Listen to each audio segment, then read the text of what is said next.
When you're trying to lose weight and maintain your calorie deficit along with the protein intake, it's all too easy when you're safe at home. It's a different thing when you're out in the wild, at work for example. So stay tuned, here's 5 lunches I regularly use on my weight loss journey at work. The last one will really surprise you.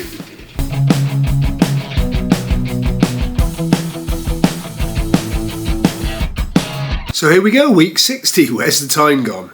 And where's the inches gone? So this week I'm going to follow on from last week's where we talked about breakfasts to the kind of lunches you can have during the workday. We all know we've all got these great plans, we can do what we want in the evening, we can plan for it, we can cook nutritious evening meals, you can batch cook. It's another thing going to work, isn't it? You know, you can either go to McDonald's if you're unfortunate or fortunate, depending on how the mood takes you. You could be working next door to a chippy. And there's always the dreaded packed lunch. You know the one. The wife makes it, really thick bread, loads of decent yummies inside it. I'm not totally against bread, but let's not forget, 2 thick slices of bread, it's 240 calories already and no protein. Those of us that are trying to watch it, you don't really want to be hitting 300 calories that isn't going to fill you up, or if you're going to eat more than 300 calories, you want to know you've got a big bang of nutrition in there as well. For example, a simple ham sandwich, it's going to smash in past 300, nutrition isn't going to be that high. If it's enough for you, it's enough for you. So I'm going to take you through 5 ones that I have regularly, and there's not a slice of bread in it at all. The first one up is leftovers. Nice and simple. As you know, I batch cook my evening meals a bit anyway. Here's a 3 bean chilli I make that when I have it with rice, it kicks in at about 450 to 500.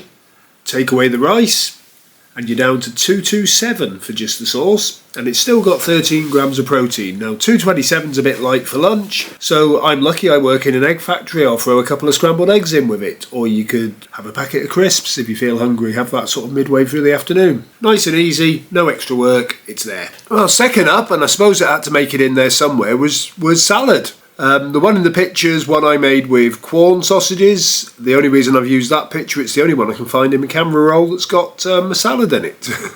Or a salad that I took to work. That one kicks in at 277 calories with about 15 grams of protein. Now, if you're more protein conscious and not vegan or vegetarian, slap a can of tuna in there. That makes it up to about 35 grams of protein. That's a lot of protein, and your lunch under 300 calories, and trust me, if you're eating that much protein, you're going to feel full. I just make it a little bit more filling by putting about 30 grams of couscous in there as well. It just sort of gives you a bit of carb and fibre, a bit of salad for the vitamins, and a big dollop of protein. It's simple, it works, and it does the job. And third up is some form of meal replacement, like Huel. I always carry some around. I'm not a massive fan of it. I think it tastes reasonable. But the beauty is you've always got it in your car, in your locker at work or whatever. And it's a lunch for 400 calories with 25 grams of protein. Does the job. The other thing I used for quite some time was Tesco did a plantastic range of noodles that used to kick in about 25 grams of protein and under 300. It's much for muchness, but always have some available just in case you forget to make something the night before. And that's the thing about these, it's all about planning. And I use MyFitnessPal, so I sort of look on that, see what I fancy, see how many calories it's got. If you're considering protein like I am, work out if you're hitting your protein goal, and Bob's your dad's brother. You just carry on from there, it works really well. Right, before I bring you the last 2, I'll do the scores on the doors. I lost a pound again this week, quite happy with that. But also, I'm not being driven by it either. I'm back under 15 stone, I'm happy there, doing a bit of training, having fun. I am finding that the bad weeks don't punish me as bad, and the good weeks don't reward me that well. So maybe I'm where I need to be, I don't know. But I want to stay here, so I'm going to carry on doing this and carry on sharing the journey with you. My deficit for this week was 2,345. A little bit less of a deficit than I normally manage, but again, it's still a deficit. But I've been eating well, and that gives me an average intake of 1,745. Those of you that have watched all of these, first of all, I'm sorry. Will know that I used to target 1,200. MyFitnessPal always advised me to eat 1,800, so an average of 1,745 is pretty close to what MyFitnessPal reckons.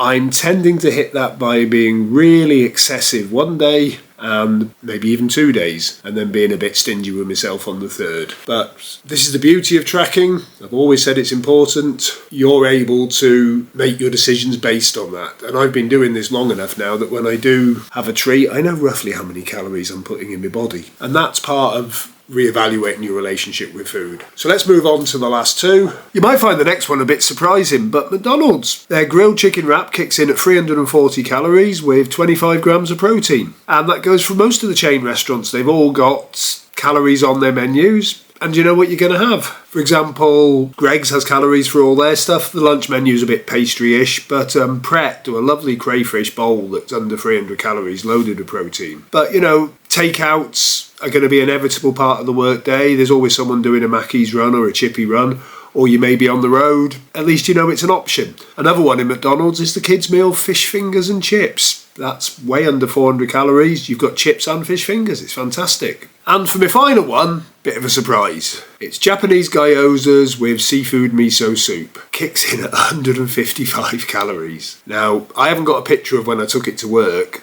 but you can do the gyozas in the microwave. They come out steamed. The soup, you just pour a kettle on a sachet, job done. If you're a bit worried about the protein or the fact it's a bit low calorie, you can take a couple of boiled eggs or a packet of crisps from the vending machine and feel like you're at a Japanese izakaya at work. I've done it a few times and it's a nice change. And that's it, 5 ways to have lunch without going over your plan, without eating garbage, well, except for maybe the McDonald's. It's doable, and that's what it's all about, but it's pointless you eating what I eat. You should be deciding for yourself. And I do a lot of watching on MyFitnessPal, and it tells me good ideas. Plus, when you've been doing it a while, you can look back at what you've had before. At the moment, it's a bit cold out still, so I seem to be smacking the Huel just because it's warm, filling, and available. And the beauty is, because if an opportunity like McDonald's comes up and I change my mind, the Huel hasn't gone off.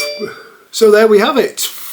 I've noticed over the last few weeks the channel's definitely getting more hits. The one from 2 weeks ago, last time I looked, was getting on for 500 and my watch time's gone up, so I know people are watching me. So why don't you comment below and introduce yourselves. You know, we can get the conversation going on this. It was my birthday this week. I was 56. And to be honest, it's not beating me up because I'm feeling the best I've felt in a long time. Fitness wise, I'm probably as fit as I was when I came out the Air Force. Weight wise, I'm down to where I need to be, and I can buy clothes off the peg. You know, I've probably wound back definitely 20 years. I might even try going for a run, see if I can get down to the battle fitness time I did when I was 16 in the Air Force. Then I'll be able to say I've wound back 40 years. It's there for you. So why not comment in the comments? How old are you guys? It would help me to work out what sort of content I need to be making. You don't have to give your exact age, just a bandwidth. I'm making content for someone on the other side of that camera that's me, middle-aged and wanting to improve their life. But the knowledge and the advice is applicable to all, but some things are a little bit more age related, so let us know. And thanks for watching, and I'm happy with that.